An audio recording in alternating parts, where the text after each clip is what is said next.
Добрый вечер, дорогие друзья! Всех с наступающим Днем Великой Победы!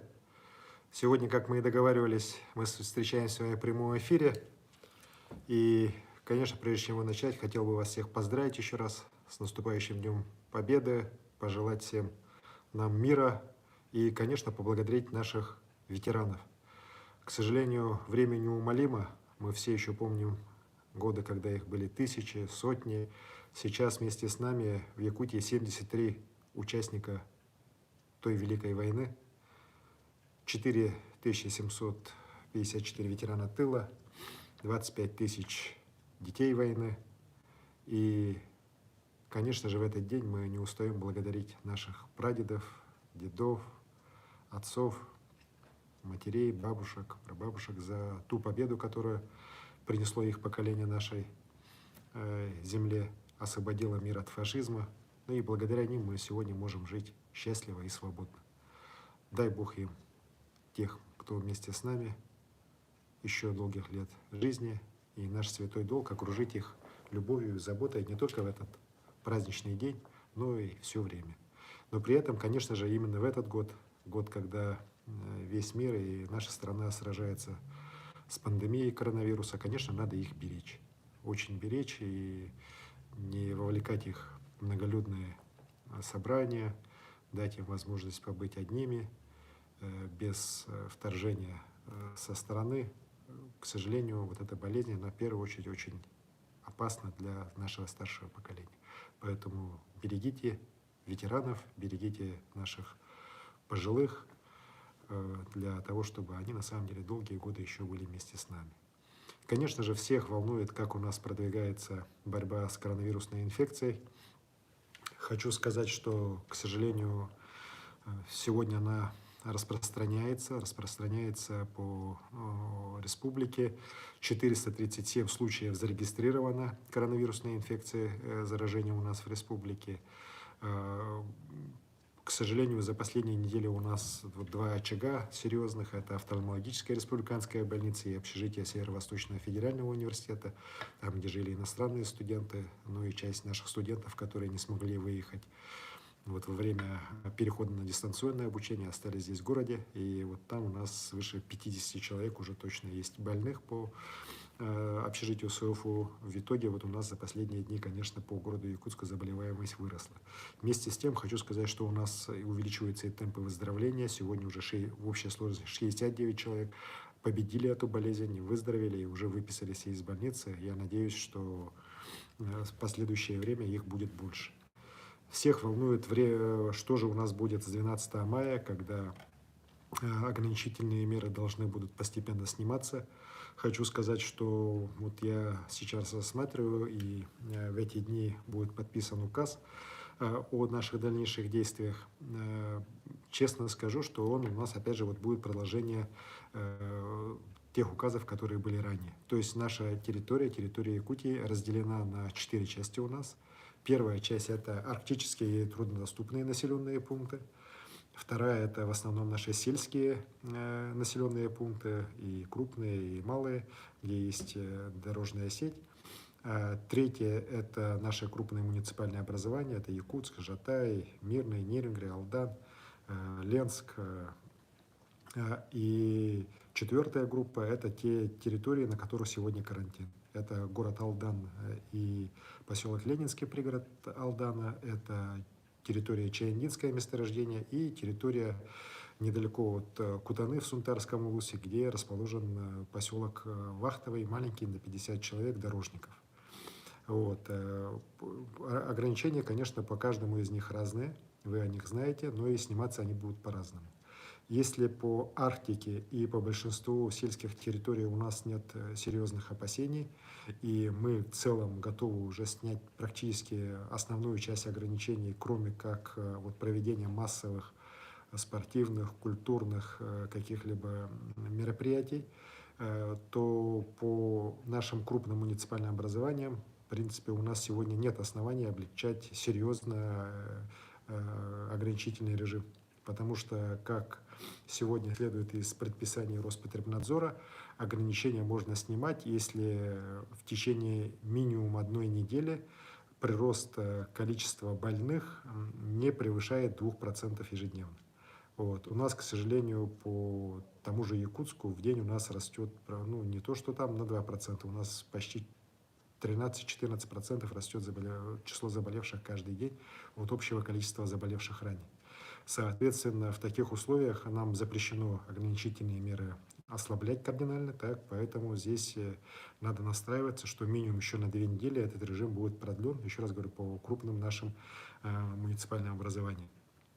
Единственное, что мы ждем, это по Алдану все-таки у нас хорошая позитивная динамика, введение жесткого карантина и его более-менее, скажем так, соблюдение жителями Алдана позволило нам добиться того, что хотя больные там появляются, но они появляются уже в обсерваторе, а не в самом городе. Вот. И, соответственно, если вот такая тенденция пройдет до 10 мая, то уже мы 11-12 должны будем, и это я с удовольствием сделаю, снять режим карантина по Алдану. Тогда там будет действовать уже режим ограничительных мер, которые действуют по нашим другим крупным населенным пунктам, таким как Якутск, Мирный, Неринга. Я очень надеюсь, что вот оставшиеся 2 дня у нас пройдут по Алдану спокойно. Еще раз хочу сказать, что это благодаря, во-первых, очень жестким мерам карантинным, ну а во-вторых, тому, что все-таки население Алдана, оно лучше соблюдало режим вот этот карантина, нежели чем ограничительные меры у нас в других муниципальных образованиях, на мой взгляд. Вот. Спрашивают, вот много вопросов у меня поступало из Мирного, вот типа Мирном нет больных, что нам делать, почему нам не разрешают, почему не снимают ограничительные меры. На самом деле в Мирном нам удается поддерживать ситуацию благодаря исключительно, знаете, таким беспрецедентным мерам безопасности, принятым со стороны акционерной компании «Алроса», крупных недропользователей, всех служб, и только благодаря этому нам удается удерживать ситуацию более-менее под контролем. При этом говорить, что больных в Мирном нет, тоже неправильно, несколько больных уже было, но, к счастью, мы смогли все-таки купировать их моментально, не дав распространиться дальше. Вот. При этом надо понимать, что в Мирном достаточно большое количество вахтовых рабочих, которые при снятии ограничительных мер, конечно же, сразу выйдут на улицы. Так, ну и, соответственно, мы боимся, что это может привести к серьезной вспышке. Все-таки поэтому некоторое время ограничительные меры и по Мирному, я думаю, что будут действовать. По Нерингу ситуация, к сожалению, сегодня, она развивается не то что по негативному сценарию, но количество заболевших все-таки пока появляются новые, хотя они появляются не именно из тех контактов, которые были ранее. Вместе с тем, я считаю, что и по Нерингу нам сильно торопиться не надо. Вот. Давайте мы здесь начнем смотреть. Много здесь вопросов. Когда самое основное, когда карантин закончится. Так? Еще раз говорю, что на самом деле у нас не карантин, у нас ограничительные меры по самоизоляции. И вот по сельским и арктическим районам мы надеемся, что основную массу мы снимем уже с 12 мая. Вот. Что касается городов, здесь надо будет еще минимум неделю-две еще подождать, когда мы все-таки сможем увидеть четкую положительную динамику. По Якутску я сегодня положительной динамики не вижу, я вижу только негативную динамику в части того, что количество больных не уменьшается, а увеличивается. Вот за счет, хотя при этом тоже надо сказать, не за счет того, что массово идет заражение, а у нас вот был сначала большой очаг, это Республиканская офтальмологическая больница, сейчас Северо-Восточный федеральный университет, одно из его общежитий. Вот. Так, когда откроется движение Ирбисов мы открывать не намерены, оно будет действовать только для отдельных групп населения. Это в первую очередь те, которые нуждаются в специализированном онкологическом лечении. Для них это будет действовать для тех лиц, которые железнодорожным транспортом у нас с билетами прибывают и являются теми, кто должен сюда уже на эту сторону переехать пассажирами. Вот, то есть там определенные есть категории, по которым будет работать. В целом мы пока, в том числе и по просьбе глав муниципальных образований заречных групп районов, Ирбисы пока запускать не будем. Так, не можем получить продуктовые наборы. Но продуктовые наборы мне сегодня как раз глава города докладывала, что в ближайшее время развоз начнется. Их достаточно большое количество, и поэтому здесь не надо бояться. когда закончится учебный год. Вот я думаю, что сегодня-завтра окончательное решение будет принято. Есть две версии, это или 15 мая, или 30 мая для тех классов, у которых экзаменов не будет. Ну а по ГЕ и ЕГЭ, на самом деле, коллеги, сегодня ситуация еще не решена на уровне Министерства просвещения Российской Федерации. Они нам должны четко дать ответ, каким образом будет организовано. Это нас всех волнует, меня в том числе, потому что достаточно большое количество выпускников мне тоже пишет, семьи их пишут, обращаются, как у нас это будет выстроено, потому что с ЕГЭ и ОГЭ у нас же связано в том числе и вступительные уже потом высшие учебные заведения, средние специальные учебные заведения. Здесь определенность мы все-таки надеемся, что в ближайшие дни появится, потому что каким-то образом по всей стране этот вопрос надо отрегулировать. Так, вот.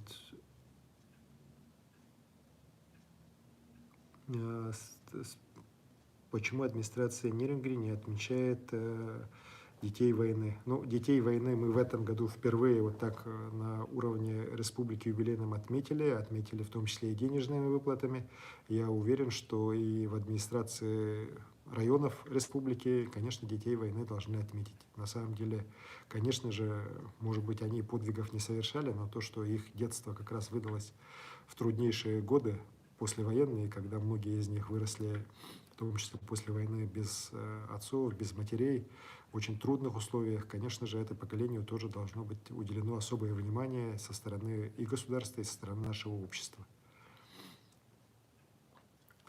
Так,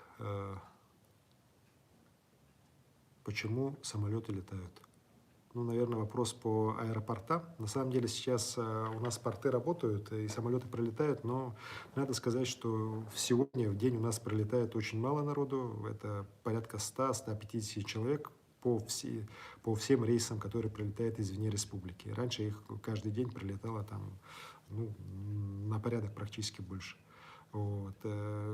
Поэтому я здесь никаких проблем не вижу. Так, тем более, еще раз говорю, выявляют там уже сейчас, если кто из других регионов прилетает, они все изолируются на 2 недели. Вот, необходимость, если есть в обсерваторах. Ну, а те, кто наши местные, они тоже на 2 недели уходят в самоизоляцию. Другой вопрос, что самоизоляцию соблюдают не очень хорошо, к сожалению, у нас люди.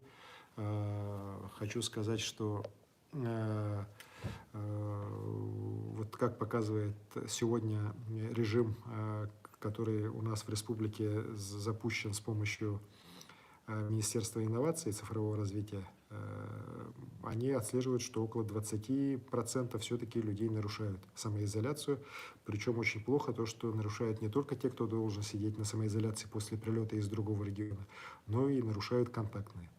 Вот. Сейчас эти случаи уже выявляются, мы это видим. Вот точно уже виден даже маршрут движения по городу этих людей. И, соответственно, все эти случаи уже сообщаются органам внутренних дел для принятия мер. Потому что, так на самом деле, товарищи, нельзя. Вы подвергаете тем самым опасности не только свое здоровье, но и опасности подвергаете здоровье всех тех людей, которых вы встречаете по дороге. И в общественном транспорте, и просто на улицах, и на самом деле с кем-либо встречаясь в тех же магазинах. Так, спрашивают про Хандугу. Почему нам не разрешают работать и открывать магазины и рынки? Ну, на самом деле, я уже сказал, что вот как раз по многим районам с 12 числа открытие магазинов и других торговых учреждений уже может состоиться, в том числе, и, скорее всего, и по Хандыге. Вот. Все спрашивают, почему охоту разрешили. Все, раньше спрашивали, почему охоту не разрешаете, сейчас начинают спрашивать охоту, почему разрешили. Так, коллеги, на этот вопрос я уже ответ дал. Так,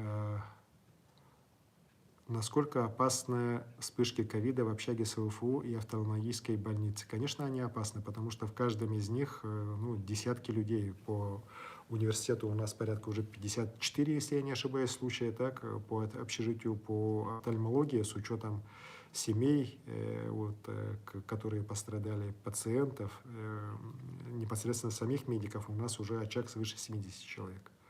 То есть, если просто даже посчитать, около 130 человек у нас из 437, это более четверти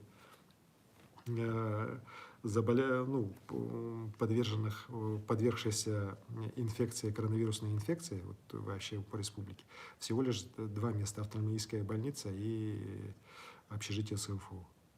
Вот. И, конечно, могут быть последствия, но, в принципе, вот по университету говорят, что у всех практически оно проходит в легкой форме. Мы надеемся, что ребята молодые, все справятся. Там порядка 40 иностранных студентов и остальные наши студенты. Так? Мы, конечно, только этого желаем. Что касается офтальмологии, там есть и пожилые люди. И здесь, к сожалению, уже, конечно, ситуация гораздо опаснее и сложнее. Так, спрашивают про продуктовые магазины, цены каждый днем дорожают. Но на самом деле здесь контроль идет и у муниципальных органов власти, и со стороны республиканских органов. Если какие-то такие случаи есть, ну сообщайте, в том числе и на горячую линию 112. Так, спрашивают про ремонт дорог. Ну, ремонт дорог это все-таки больше это муниципальные власти, и здесь надо им писать, в частности, вот по тем улицам, которые здесь пишут. Спрашивают про Алдан, я уже ответил, мы должны будем решать вопрос после 10 мая. Так, имеют ли право педагогических работников привлекать к патрулированию по городу с целью профилактики правонарушений подростков в вечернее время? Нет, не имеют. Вот. Так. Так, вот пишут, вот Иван Луцкан написал, он как раз у нас сейчас отвечает за стационар, в котором лечатся, наблюдаются ребята с университета. Он пишет, что у ребят все хорошо, передают большой привет. Вам тоже большой привет, выздоравливайте. А Иван, я прошу вот, процесс лечебный на месте правильно весь организовать. Будет ли выпускной, будет ли последний звонок? Я, конечно, надеюсь, что у выпускников этого года каким-то образом все-таки и последний звонок, и выпускной балл каким-то образом пройдет, но в какой форме это будет, друзья, я сегодня сказать вам точно не готов. Что будет работать после 12 мая? На самом деле у нас в Якутске, вот по Якутску спрашивают, на самом деле в Якутске у нас работает очень много учреждений. Мы, если так посмотреть по Дальнему Востоку, один из самых в этой части либеральных, наверное, мер ограничений выбрали. Вот. У других субъектов все гораздо сложнее и такое, знаете, более ограничительные меры действуют. В этой части я считаю, что грех жаловаться предпринимателям Якутска, но, конечно, есть вопросы, которые надо решать. Их мы будем решать, когда эпидемия все-таки пойдет вниз, и мы увидим, что не на 15% в день количество заболевших по городу растет, так, а уже вот менее чем на 2%.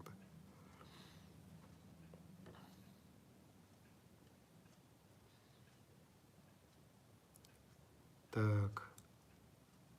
Сколько тяжелых больных у нас в Якутии с ковид? У нас сегодня 5 человек в крайне тяжелом состоянии. Они не на аппаратах ИВЛ, слава богу, так, но все равно они достаточно, еще раз говорю, крайне тяжелым. Врачи ежеминутно, ежечасно вот борются за их жизнь. Так, спрашивают про строймонтаж 2002. Это, наверное, адрес, который у них по Кальвице. Ну, насколько я знаю, там Минстрой Республики занимается. Я еще раз с ними переговорю, чтобы все-таки каким-то образом решение было найдено. Но в любом случае надеяться на то, что объект будет сдан в этом году, не надо. Я, в принципе, знаю про стройготовность объекта. В лучшем случае 2021 год. Так, благодарят волонтеров. Они здорово вот людей выручают. Капитан Алексей пишет, их надо будет отметить в конце пандемии. Мы обязательно отметим их, и не только волонтеров, но и медиков, работников правоохранительных органов, Роспотребнадзора, всех тех, кто сегодня сражается с пандемией. Вот. Мы уже их отмечаем. Недавно я ряд государственных наград уже вручил именно этой категории людей. Ну и думаю, что мы и в будущем не забудем этих людей, которые, еще раз говорю, помогают нашей республике справляться с этой болезнью у нас. Так, строительство начнет ли работать с 12 мая? А оно, строительство у нас вообще не запрещено. все стройки в республике не останавливались, они работают. Другой вопрос, что при этом они, конечно же, должны соблюдать все нормы противоэпидемические, работа должна проводиться в масках, должны быть раздельные бригады.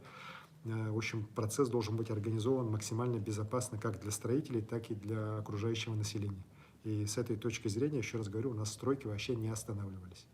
Вот, поэтому они будут продолжаться так. Но другой вопрос, что в обязательном порядке мы должны соблюдать все меры, в том числе вот строители.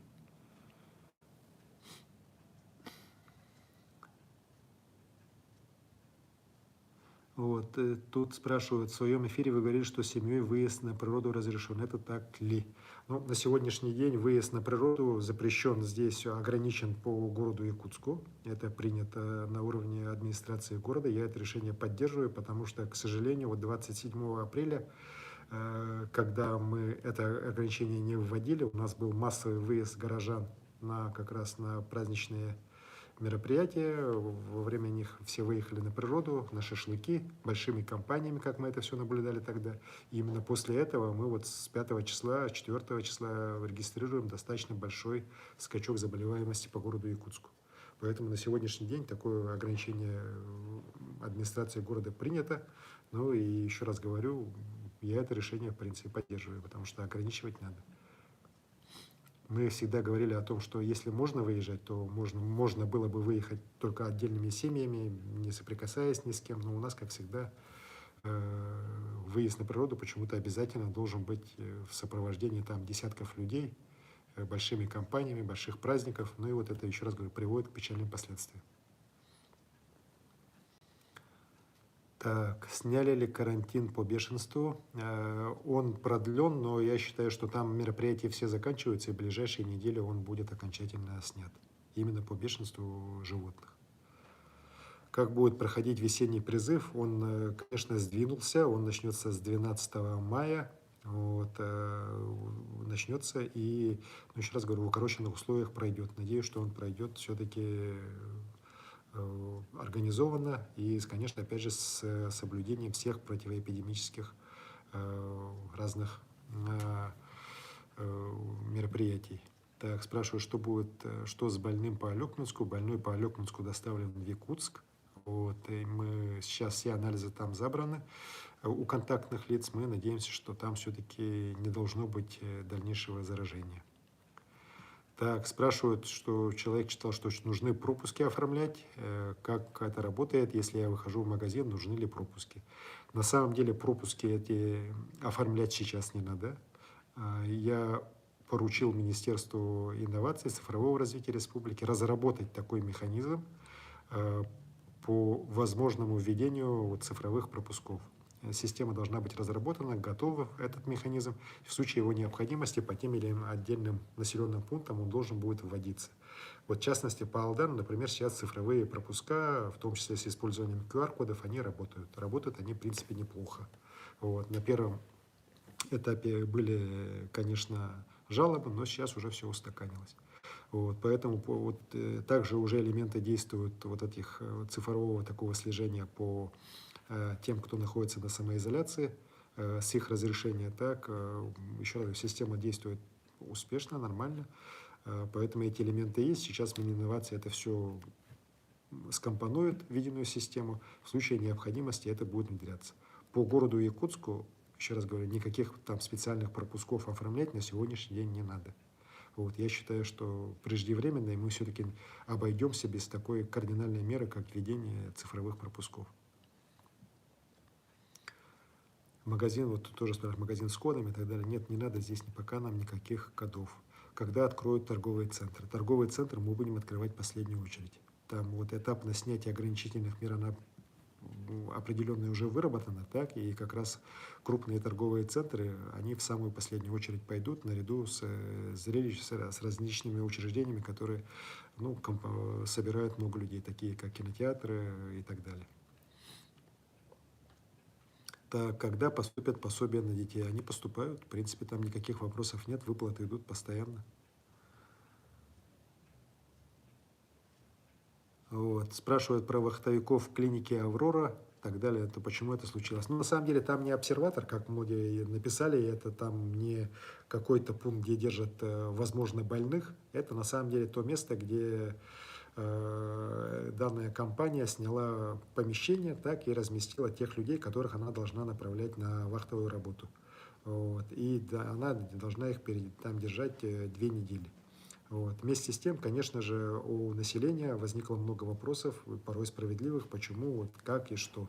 Объяснений никаких не было дано, причем та же компания, она в разных местах отчитывается по-разному.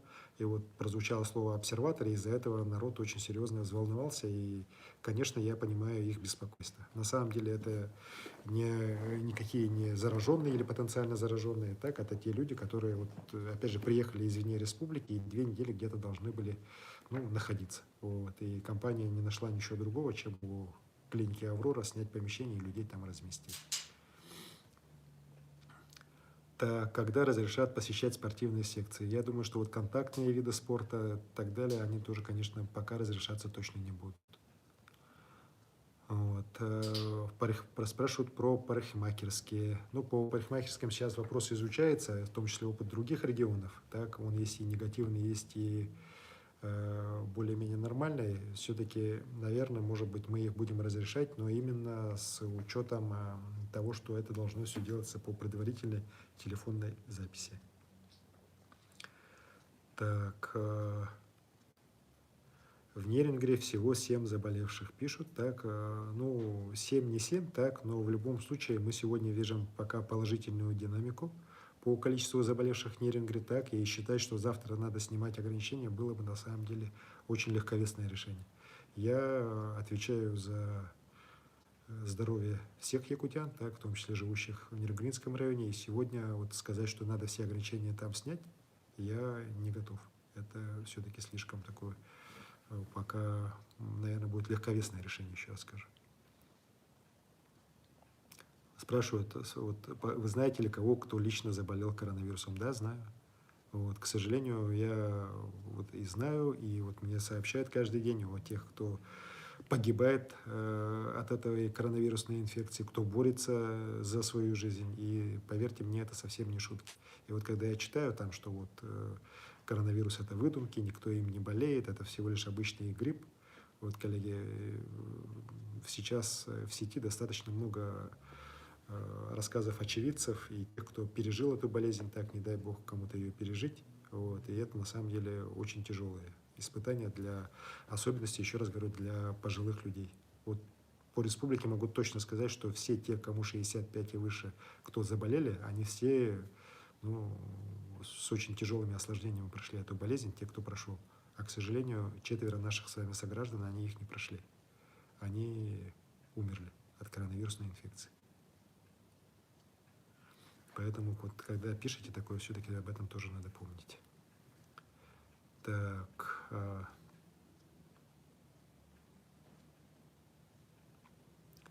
Так, когда начнут принимать узкие специалисты в больницах? Пока все-таки плановые всякие осмотры мы по всем больницам остановили и считаю, что абсолютно правильно поступили. Вот пример офтальмологической больницы республиканской, где все-таки, несмотря на все запреты, принимали больных, достаточно обычные болезни, плановых больных, да, он говорит о том, что в этом случае болезнь может проникнуть в это лечебное учреждение, так, и привести к очень печальным последствиям. Еще раз говорю, свыше 70 человек у нас именно только по этой больнице сегодня инфицировано коронавирусной инфекцией. Так. Спрашивают про призыв. Мы, еще раз хочу сказать, что по призыву мы сегодня только вот с военкомом республики разговаривали. Все меры безопасности они будут принимать для того, чтобы призыв прошел безопасно. Так, как у вас дела вообще? Вид уставший. Ну, не знаю, уставший, не уставший, так, но работы много, вот, и скучать точно не приходится. Так, когда откроют сады? Детские сады пока их открывать не будут. Так, когда начнут строить мост через Лену? Ну, начало фактического строительства у нас 2021 год, в этом году у нас должна быть завершена работа по проектированию моста и прохождению госэкспертизы. Все работы идут в плановом режиме.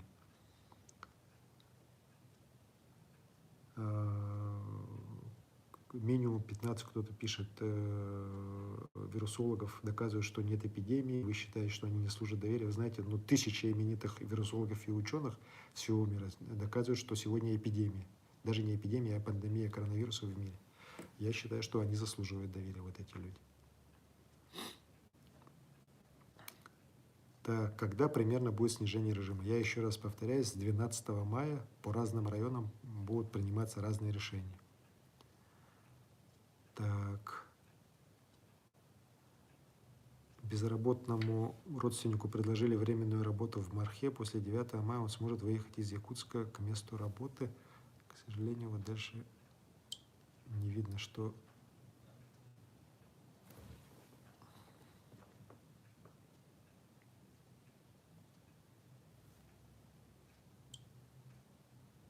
Так, у нас Facebook здесь немножко... Ну, заработал, так. Ну, вот это он ушел. Так. Почему послабление, когда наступил пик заражения? Ну, еще раз говорю, что по Якутску у нас не будет послабления, а послабление у нас будет по тем районам, где у нас вообще во многих ни одного случая заражения нет, или если есть, то они единичные. Тут пишут, вот почему количество заболевших растет, у нас через 4 дня снимут карантин. Ну, никто через 4 дня карантин не снимет. Еще раз говорю, успокойтесь. Вот. Так, про обстановку в Алдане. По Алдану еще раз хочу повторить, что ситуация там стабилизировалась. Мы за последнюю неделю не видим заболевших в городе. Если есть заболевшие единичные случаи, они те, кто уже заранее были помещены в обсерватор. Поэтому мы уверены, что в случае, если по 10 число у нас заболевших новых не будет, то карантин мы будем уже снимать по Алдану. Но при этом режим самоизоляции в обязательном порядке останется.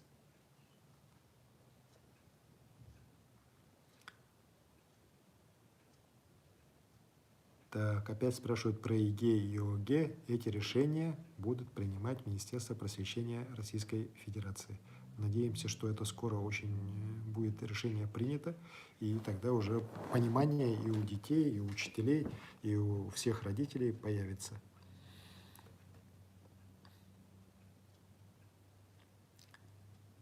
Так, спрашивают все время, какие прогнозы по бюджету республики на 2020-2021 год. Ну, по 2020 году, конечно, и по 2021 году ничего такого позитивного вот этот коронавирус нам не принес. И понятно, что будет падение доходов и 2020 года, но и в 2021 году, конечно, у нас тоже будут серьезные падения из-за того, что та же компания «Алроса», понятно, что 2020 год будет для нее не очень хорошим, а, честно сказать, он будет очень таким тяжелым. Соответственно, в 2021 году у нас дивидендов за 2020 год будет мало. Так. Спрашивают про обработки автобусов. Они у нас обрабатываются здесь не только в Якутске, но и в других местах, где общественный транспорт работает. Это требование, которое неукоснительно выполняется. Так.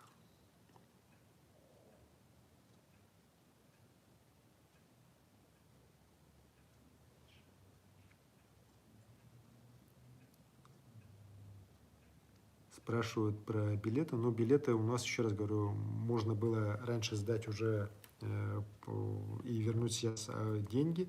Сейчас же уже, как и во всех других авиакомпаниях, они уже на общих основаниях возвращают билет.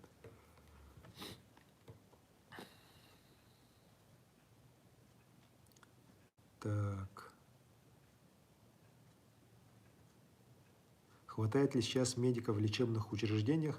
Да, хватает в этой части. Я хочу сказать, что и по медикам, и по количеству коек мы обеспечены.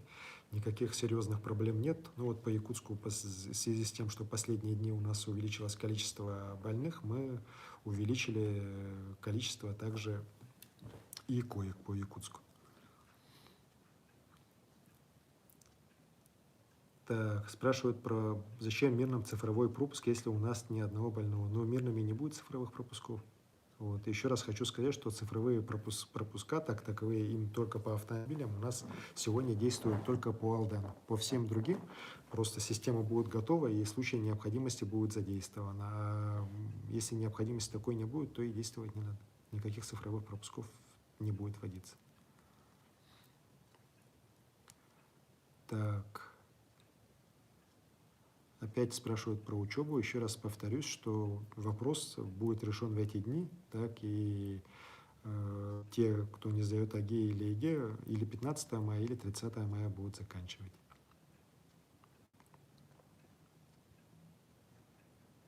Спрашивают про обстановку в Хангаласском районе. Я с главой района тоже практически в ежедневном контакте.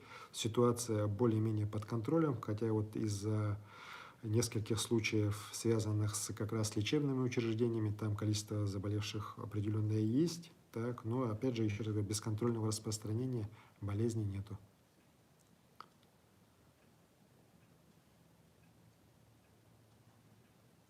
Так.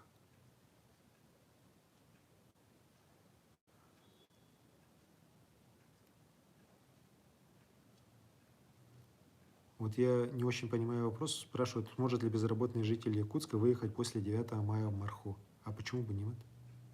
Какие здесь проблемы могут быть? Вот, я никаких проблем здесь не вижу.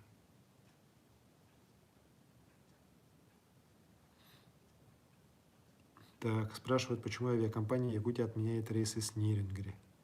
Ну, может быть, какие-то разовые отмены есть, такого постоянного снятия рейсов с Нерюнгри на Якутск я не слышал. Конечно, надо понимать, что загрузка рейсов очень маленькая, так компания несет большие убытки на многих пассажирских рейсах, так, в том числе вот даже тот же московский, там пролетает по 20-30 человек. Вместе с тем мы понимаем, что рейсы они должны летать, в том числе между населенными пунктами республики. Поэтому еще раз говорю, вот каким-то образом это все равно будет работать. Мы проверим обязательно по Нерюнгри. Так, спрашивают про, вот после вашего разговора с президентом недавно, увеличится ли количество денег на республику. Это, наверное, вопрос касается того совещания у президента, которое было по лесным пожарам. Вот, на самом деле поручение президент подписал, и подписал его с очень хорошими формулировками для нас по обеспечению бесплатным питанием, бесплатное обеспечение водой тех, кто занят на тушении пожаров, ну и по распределению средств между регионами как раз вот по лесоохране. Мы, получается, что на охрану лесов такие регионы, как Красноярск и Якутия, получаем на самом деле на гектар леса меньше всех в стране. 6 рублей 90 копеек – это Якутия, и 8 рублей – это Красноярский край. Когда как в среднем в стране это 199 рублей. Вот я вопрос перед президентом поднял, и наш президент Владимир Владимирович Путин поддержал меня, и это очень такое хорошее поручение как раз вчера уже к нам пришло, подписанное президентом. Так.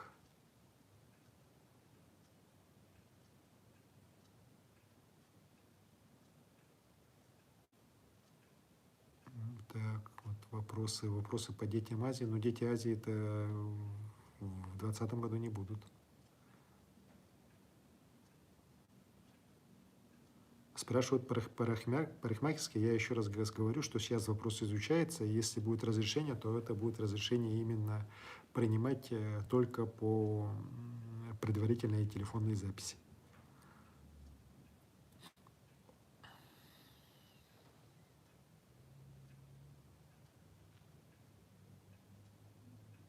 Почему в Нерюнгри не будет салюта? Ну, салюта у нас не будет нигде в республике, потому что мы считаем, что как раз вот в нынешних условиях распространения коронавирусной инфекции салютами увлекаться не надо.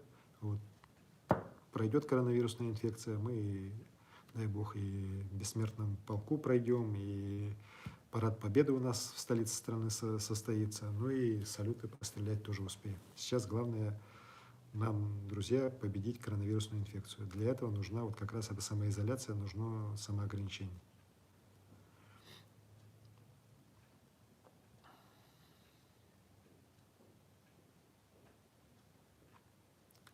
Так.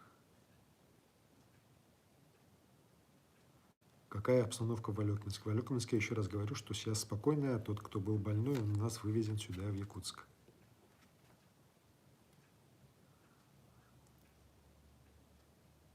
Так, когда рабочий день начинается? Рабочие дни начнутся с 12-го. Почему не проводятся ремонтные дороги, ремонт на дороге? Я не очень понял, по какому адресу идет вопрос именно.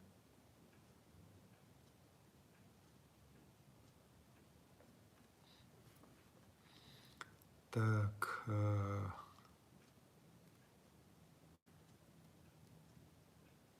какая ситуация по паводку? По паводку пока ситуация спокойная, стабильная, я бы даже сказал. У нас на сегодняшний день никаких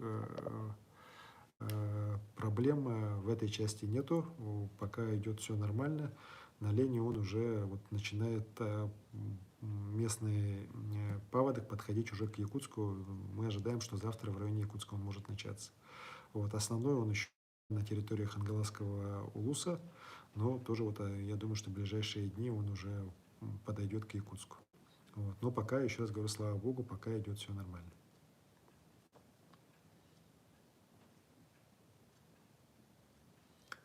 Так,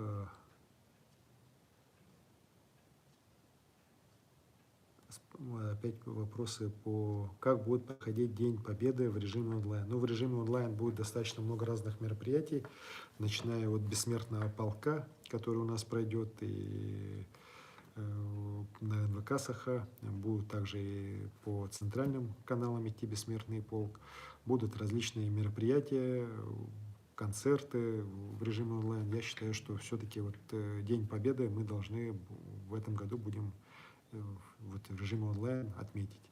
Вот сегодня онлайн я поздравлял наших ветеранов. К сожалению, еще раз подчеркну, их участников войны у нас в республике всего лишь 73 человека. И, конечно же, вот с благодарностью от всех вас я с ними видеоконференцию провел, поблагодарил их за их жизнь, за их ратный и трудовой подвиг. Ну и, конечно, пожелал вам всем самого-самого крепкого здоровья. Так, спрашивают разные вот адреса по ремонту. Это все-таки к муниципальным властям. Это и Нерюнгри, это и Якутск. Так.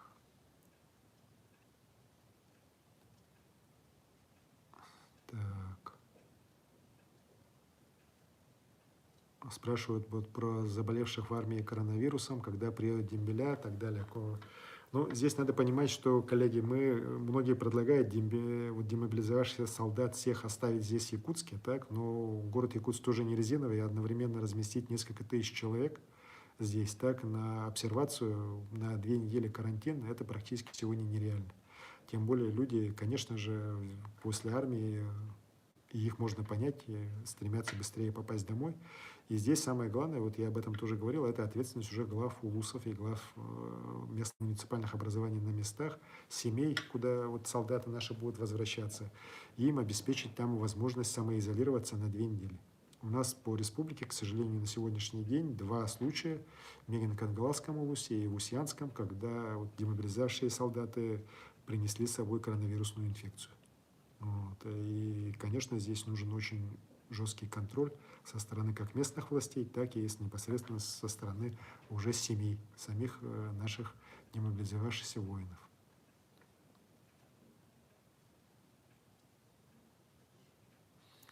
Спрашивают, через какое время экономика мира России и Якутии вернется на уровень. Да? Ну, вы знаете, коллеги, это будет очень не быстро, потому что экономика мировая, российская и нашей республики, конечно, получила серьезнейший удар, связанный с снижением непосредственно спроса. Целые отрасли сейчас в мире практически встали так, ну и, конечно же, ситуация далека от хорошей. Думаю, что ждать будем долго, так, и восстанавливаться долго. И экономика будет совсем уже другая. Спрашивают, когда откроют въезд в Хангаласский район, хотя бы на личном транспорте. Но на самом деле на личном транспорте в Хангаласский район никаких запретов нет по въезду. Так? Я не знаю, почему у вас такие проблемы. Есть запрет на сообщение межулустное на такси. Вот оно действует. Так? Что касается личного транспорта, то можно ехать, тем более к своим родителям. Но, конечно же, опять же, здесь надо взвешивать все за и против. Стоит ли сейчас в это время как раз ехать к ним, когда можно, ну, не зная об этом, привести болезнь.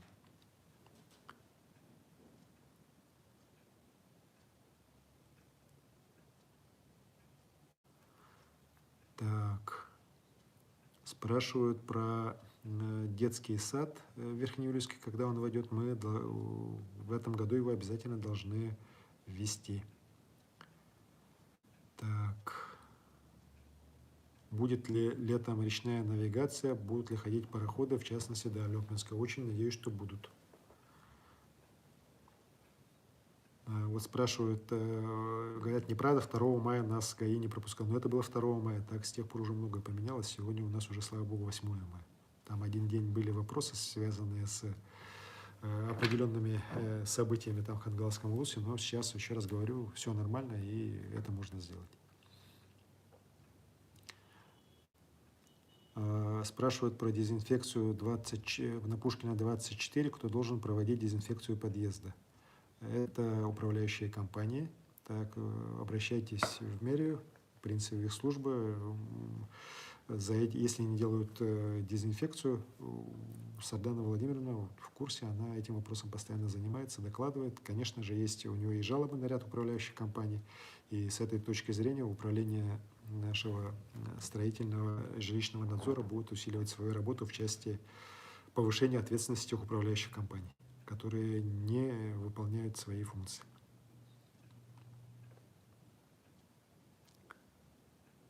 Так.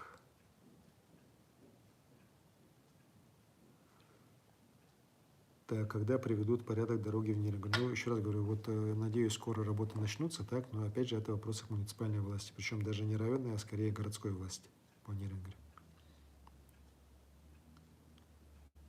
Так, можно ли переехать в Якутск с Намского района сейчас? Можно, никаких запретов вот именно на передвижение частного характера между районами республики у нас нет. У нас есть ограничения, связанные с перемещением на такси. Потому что в такси у нас люди сидят очень плотно, и мы, к сожалению, имели случаи до запрета, да, такси, когда люди в такси просто заражались друг от друга. Так.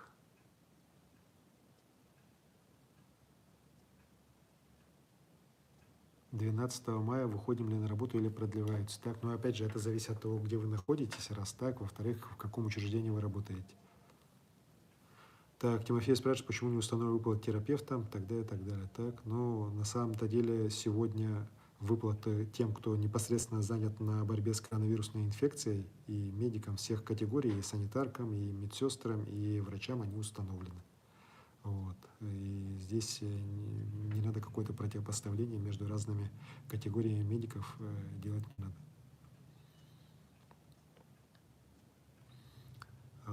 Как республика готова к лесным пожарам? Ну, вот как показывает ситуация сейчас, готовность определенная есть, но вместе с тем ответственность ряда глав муниципалитета, вообще в целом местных властей на местах, она низкая. Так? И мы видели вот сейчас на примере как раз появление термоточек, связанных с отжигом сухой травы, сельхозпалов, что по ряду районов, в частности, по нашим северным районам, Верхоянскому району, уроков с прошлого года, кажется, не сделали, так, когда там термоточки начали резко расти. Вот. Но очень надеюсь, что повторение прошлого года на северах из-за именно сельхозпалов неконтролируемых не будет.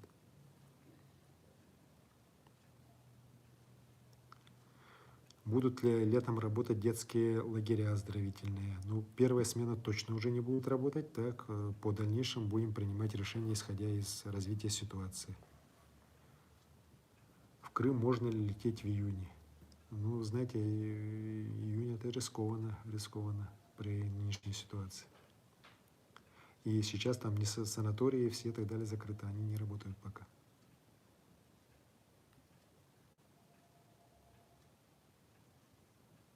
Так, что происходит на Чаендинском месторождении? Жалко людей очень. Так, ну, здесь ситуация уже у нас стабилизировалась. Мы сейчас перешли уже в режим вывоза здоровых вахтовиков с отрицательными анализами. Уже свыше, ну, порядка 2000 человек уже вывезено, из 7,5 которых надо вывозить. Работа продолжается. Каждый день где-то по 500 человек вывозится в разные регионы страны.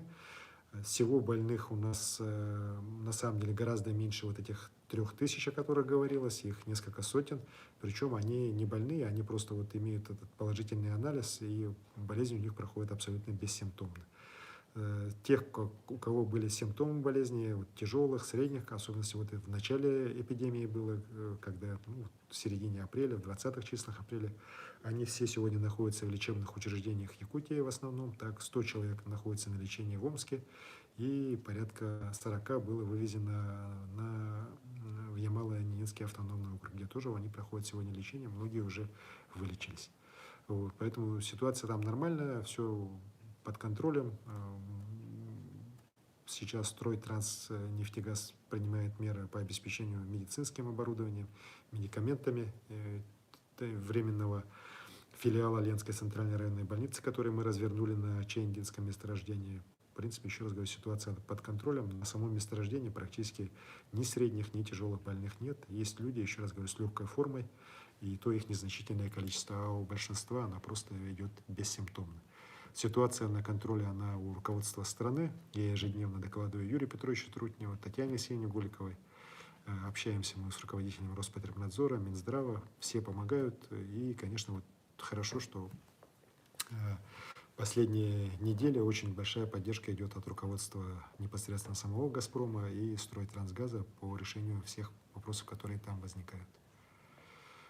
Будет ли усиление контроля по масочному режиму, многие игнорируют. Вот, к сожалению, многие это игнорируют, так, а на самом деле это абсолютно зря. Вот. Можно, конечно же, вводить и штрафы, и это, наверное, будет делаться, в том числе и городские власти достаточно жестко в этой части настроены.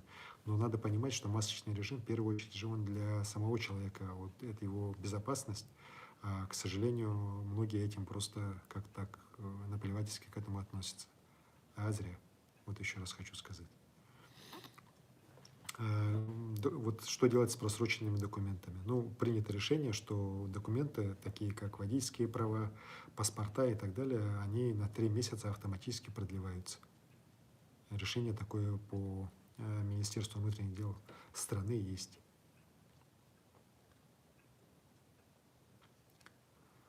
Так, просит меня беречь себя. Я на самом деле, друзья, работаю много, но работаю, я считаю, что в общих наших интересах. Вы меня избрали не для того, чтобы я тут сидел просто так, а для того, чтобы реально решал те вопросы, которые стоят перед населением республики. Сегодня это борьба с коронавирусом, поэтому, естественно, я должен быть на острие этой борьбы, руководить этой борьбой.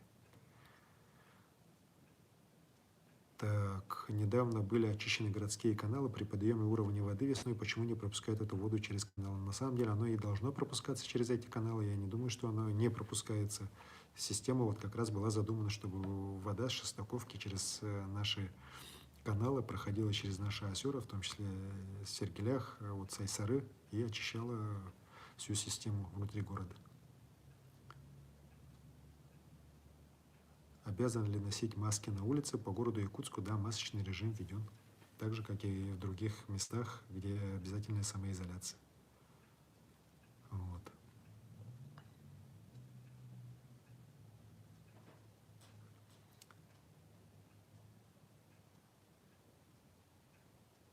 Так, будет ли СЭХи, спрашивают. Ну, СЭХи у нас будут или не будут решаться уже по развитию ситуации.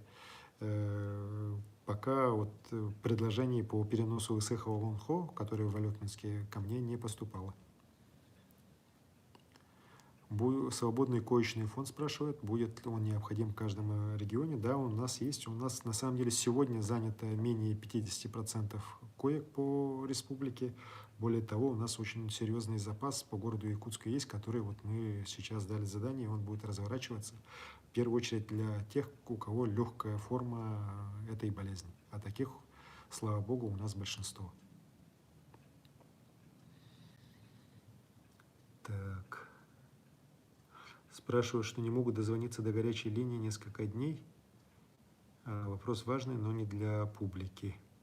Вот. Ну, на самом деле, по горячей линии, конечно, вопросов много. Там мы увеличили количество людей на колл-центре.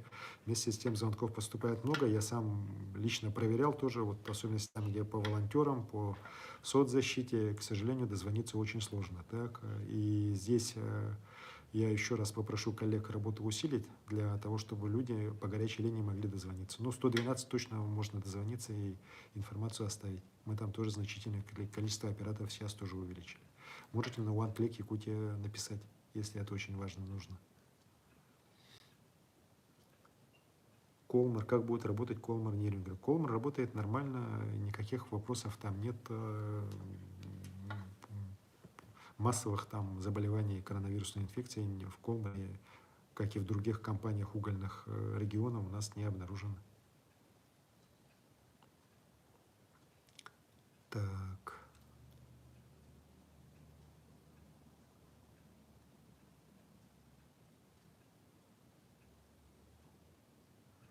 Спрашивают про цены на маски, но на самом деле они, конечно, сейчас не дешевые, так, но вместе с тем проверки идут, и завышения цен на масок нет у нас ни в Якутии, ни в целом в стране. Все-таки по всему миру большой достаточно был дефицит, и цены на них реально такие высокие сегодня.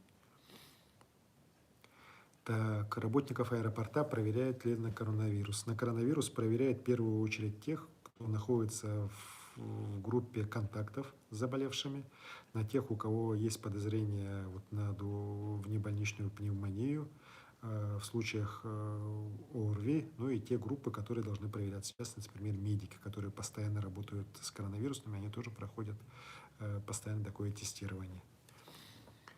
Так.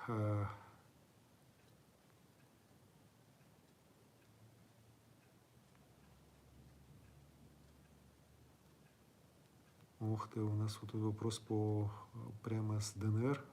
Примете ли на постоянное место жительства, паспорта есть и так далее. Ну, напишите здесь в личку, так мы рассмотрим вопрос. Это тот вопрос, который вы написали, он, конечно, совсем непростой, но, в принципе, решаемый в нашей стране. Так, спрашивают 35 студентов заболевших, а остальные. Вот по этому общежитию, еще раз говорю, все анализы взяты у всех, кто там проживал. На сегодняшний день их не 35, 54. Еще раз повторюсь. Так, больше мы надеемся по СУФО вопрос по коронавирусу не будет стоять, и других заболевших уже не будет. Все другие анализы, как мне докладывало руководство Роспотребнадзора, Минздрава Республики, отрицательные.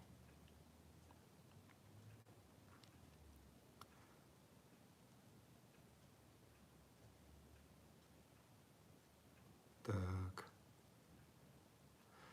Благодарят за пособие ветеранам, тогда, ну, это, в принципе, должно быть. Опять спрашивают про социальные пособия. Ну, коллеги, еще раз говорю, управление социальной защитой на местах вот как раз всеми выплатами занимается. Занимается этим также пенсионный фонд. Все выплаты в нашей республике, тем, кому они положены, они все получают. Так, вот и по многодетным, и те, кому положен материнский капитал, никаких вопросов здесь нету. Так.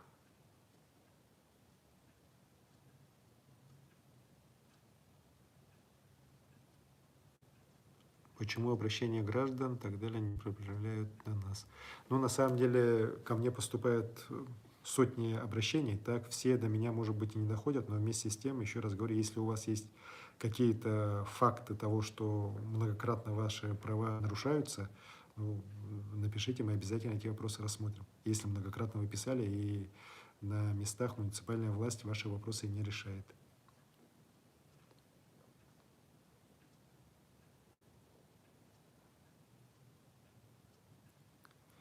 Так, вот...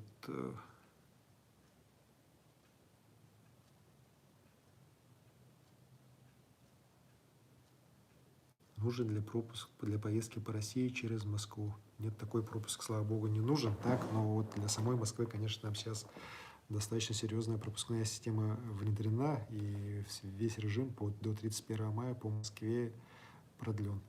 безработным помощь будет ли? Да, будет. Решение президентом нашей страны принято. Так. Летом можно ли будет летать за границу? Думаю, что нет. Скорее всего, этим летом за границу выезда не будет.